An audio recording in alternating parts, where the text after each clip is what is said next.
चलिए, good morning all of you. देखिए, आज हम लोग अध्याय 2 के अंतर्गत बहुपद जो चैप्टर है उसके अंतर्गत बहुपद के शून्यक के बारे में जानेंगे। किसके बारे में? इसके पहले बहुपद किसे कहते हैं, बीजगणितीय व्यंजक क्या है, चर अचर, ये सारी चीजें हम आपको सिखा चुके हैं। यह हमारा है पार्ट 2 आज। तो बहुपद के शून्यक के अंतर्गत हम आज चीजों को पढ़ेंगे। पहले बहुपद के शून्यक का मतलब क्या होता है इसको जानेंगे। बहुपद में चर का वह मान, चर जो होता है ना, उसका वह मान जो बहुपद के मान को शून्य के बराबर कर दे। पूरे बहुपद को किसके बराबर कर दे? शून्य के बराबर, उसे कहते हैं हम बहुपद का शून्यक।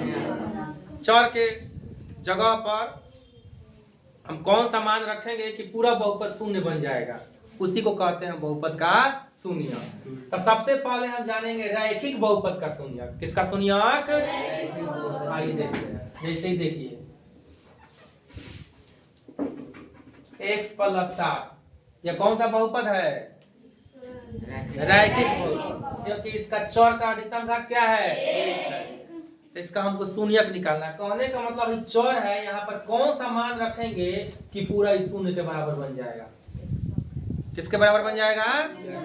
इसका मान पूरा ही बहुपद शून्य हो जाएगा। यहाँ पर क्या रखेंगे कि पूरा शून्य हो जाएगा? तो इसके लिए एक तरीका है। शून्यक निकालने के लिए बराबर में हमको बहुपद लिख के शून्य देना पड़ता है। शून्यक निकालने के लिए बहुपद लिखेंगे, बराबर में क्या देंगे? शून्य। उसके बाद बन जाएगा यह एक चर वाले रैखिक समीकरण। क्या बन जाएगा?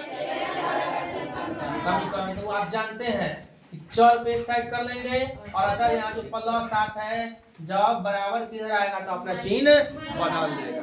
ये बात जानते हैं ना? प्लस माइनस में, माइनस प्लस में, गुना भाग में और भाग गुना में बदल जाता है। तो +7 था, इधर आया तो क्या हुआ? -7। कहने का मतलब एक की जगह पर अगर -7 रखेंगे ना तो ये बहुपद जो है शून्य के रूप में बदल जाएगा। एक बार जांच करके देख लें। चलिए जांच करते हैं। जांच क्या है जी? x + 7 है, यही ना? अब x का मान हमारा क्या आया है? -7 जोड़ 7 -7 + 7, -7 + 7 कट गया, क्या आ गया? 0 आ गया। तो यही ना लिखे हैं बहुपद में चर का वह मान जो बहुपद के मान को शून्य के बराबर कर दे, उसे बहुपद का शून्यक कहते हैं। ठीक है, हमारा निकल गया। इसका शून्यक क्या हो गया? -7 बन गया। एक और एग्जांपल देखते हैं। यहाँ पर आइए,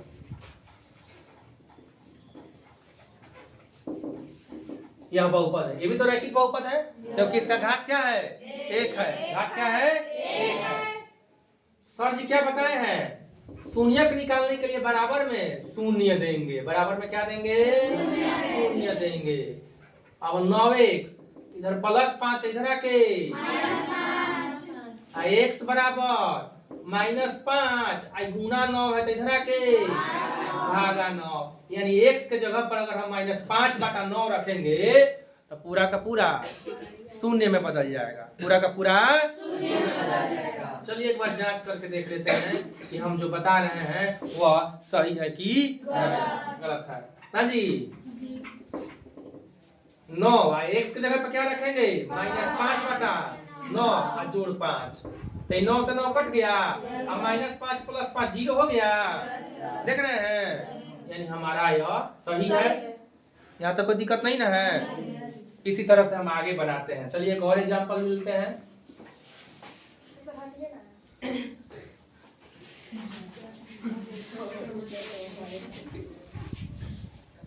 ये भी तो रैखिक बहुपद है ना? इसका अधिकतम घात क्या है? चर का 1 है। तो इसको अब शून्यक निकाल के देखते हैं कि इसका शून्यक क्या होगा। सर जी क्या बताए हैं कि शून्यक निकालने के लिए बराबर में शून्य देंगे। ठीक है, -6x यह क्या है? 5 भागा में है, तो क्या हो जाएगा? 0 के साथ गुना हो जाएगा। तो 0 के साथ जब गुना हो जाएगा तो उसका मान भी 0 ना हो जाएगा। तो डायरेक्ट 0 के साथ जब गुना करें तो डायरेक्ट हम 0 लिख ले रहे हैं। टाइम बचेगा, स्टेप बचेगा। और x बराबर 0 गुना -6 है के भागा -6 हो जाएगा। अब 0 में किसी भी संख्या से भाग देंगे तो भी क्या हो जाएगा? 0। x का मान क्या आ गया? यानी कहने का मतलब यहाँ पे 0 रखेंगे तो यह पूरा बहुपद शून्य के रूप में बदल जाएगा। ठीक है, हाँ केवल 0 इसका मान आएगा। तो इस तरह से रैखिक बहुपद का शून्यक निकालने में कोई दिक्कत नहीं ना है।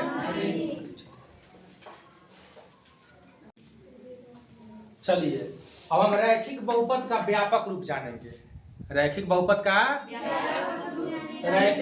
का व्यापक रूप ax प्लस b के रूप का होता है, जहां a और b वास्तविक संख्याएं होता है। देखिए a और b क्या होगा, वास्तविक संख्या, यानी a और b के जगह पर कोई संख्या रहेगा, x के जगह पर कोई संख्या नहीं रहेगा, x चर हो गया। मतलब a और b जब वास्तविक संख्या हो गया तो क्या बचा, x ना बचा, तो x चर हो गया। इसका पावर क्या है, घात क्या है, रैखिक भी हो गया। a बराबर 0 नहीं होना चाहिए। अगर a 0 हो जाएगा, आप ध्यान दीजिए, वास्तविक संख्या तो 0 भी है, लेकिन 0 छोड़ के बाकी संख्या होना चाहिए। अगर a के जगह पर 0 हो जाएगा तो 0 x के साथ गुना करेगा तो बहुपद बनेगा जी, वो खत्म हो जाएगा। 0 हो जाएगा तो बहुपद नहीं बनेगा। तो कहीं ना कहीं इसका मतलब यह हुआ कि b 0 हो सकता है लेकिन a 0 नहीं हो सकता है।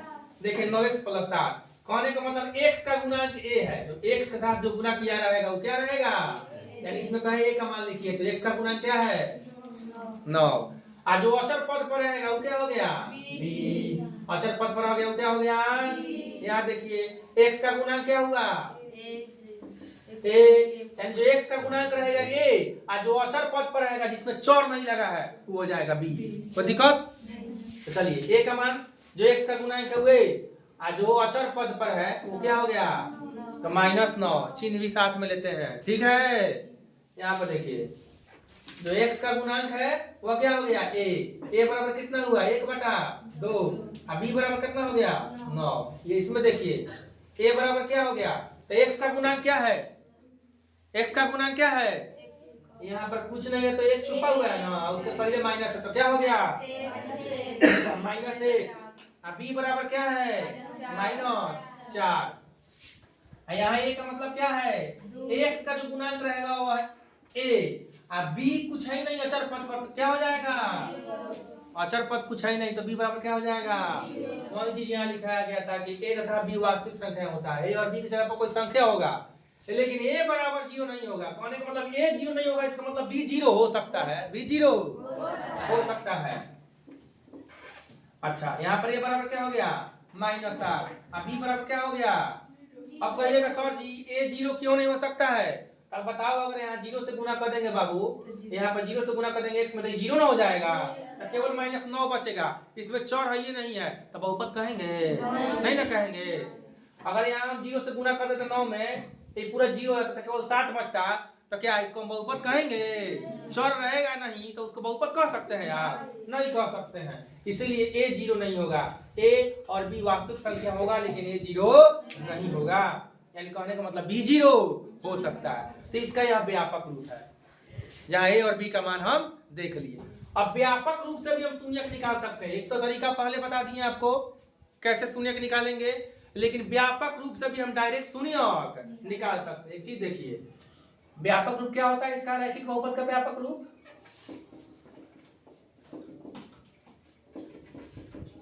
रैखिक बहुपद का व्यापक रूप क्या होता है बाबू, ax plus b, ax plus b। इसको शून्यक अगर निकालना हो तो कैसे निकालेंगे, ax प्लस b। किसी का भी शून्यक निकालने के लिए हम पहले ही बताए हैं बराबर में क्या देते हैं 0, यानी शून्य देते हैं। अब देखिए ax b यहाँ पर अचर है, प्लस b इधर क्या हो जाएगा -b, या x बराबर क्या हो जाएगा -b, और गुना है तो इधर क्या हो जाएगा भागा a, गुना है तो इधर क्या हो जाएगा, यानी डायरेक्ट निकालने का फार्मूला हो जाएगा -b/a।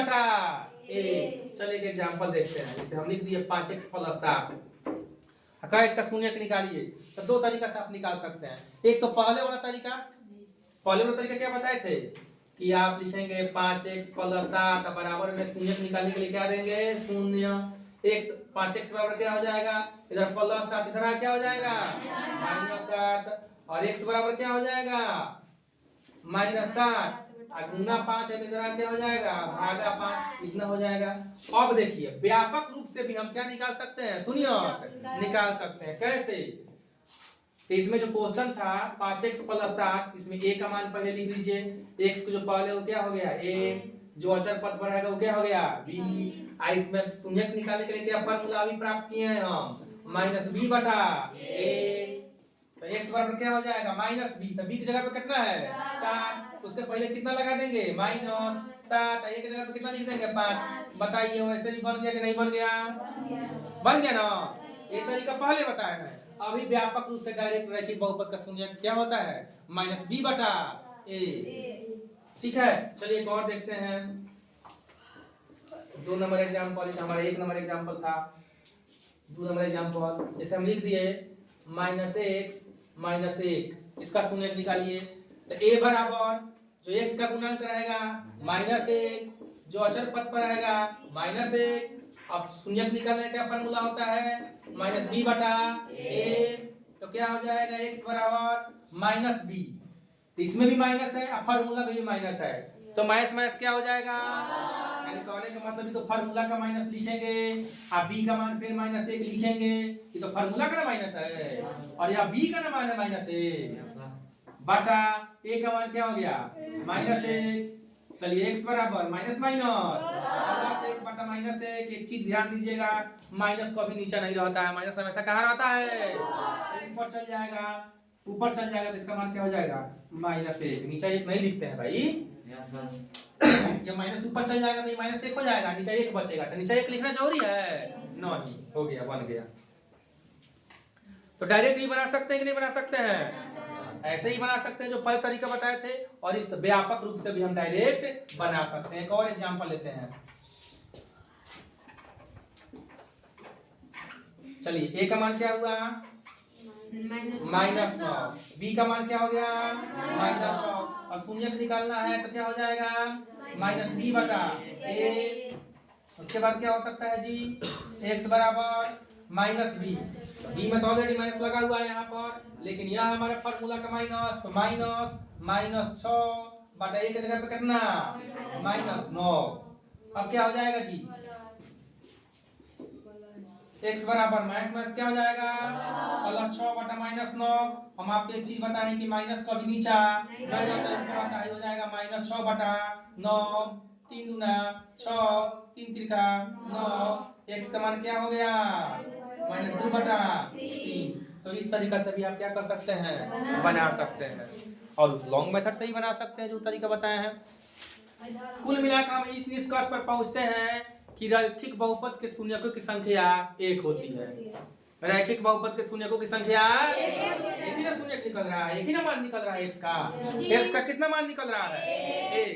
तो रैखिक बहुपद के शून्यकों की संख्या कितनी होती है, यानी पावर 1 अधिकतम तो शून्यकों की संख्या 1, पावर 2 अधिकतम तो शून्यकों की संख्या 2। तो आगे देखेंगे, अब पावर 3 अधिकतम तो शून्यकों की संख्या 3। यानी रैखिक बहुपद के शून्यकों की संख्या 1 होती है, द्विघाती बहुपद के शून्यकों की संख्या 2 होती है, त्रिघाती बहुपद के शून्यकों की संख्या 3 होती है। अभी हम रैखिक के बारे में पढ़े हैं,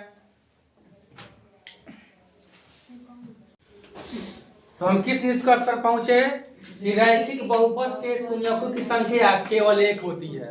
यानी रैखिक बहुपद में सिर्फ एक ही शून्यक निकलता है, यानी वही एक मान निकलता है जिसको चर के जगह पर रखेंगे तो पूरे बहुपद के मान को शून्य के बराबर कर देगा।